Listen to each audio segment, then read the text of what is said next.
Біздің өміріміз тура кітап сияқты.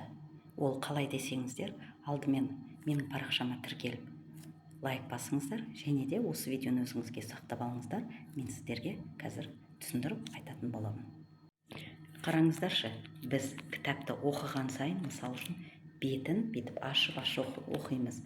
Бір беті бізді қуантырады, ал бір беті бізді қайғыға алып келеді. Мысал үшін, әр адамның өмірін, мысал үшін, қандай кітап оқып жатқаныңызға байланысты ғой. Мысал үшін, бір жерде бір тарауында сіз күлесіз, ал бір тарауында сіз жылағыңыз келеді, бір тарауында сіз күңіренесіз, бір тарауынан сіз бірдеңе үйренесіз.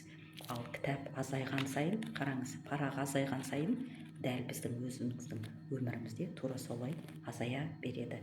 Сіз егерде өзіңізге шешім жасасаңыз, мен өмірімді жақсартамын, мен өмірімді дәл берілген мүмкіншіліктерді пайдаланамын деп. Егерде осы видео сізге көрініп тұрса, демек сізге Алла жай ғана көзіңізге көрсетіп, құлағыңызға естіртіп қойған жоқ.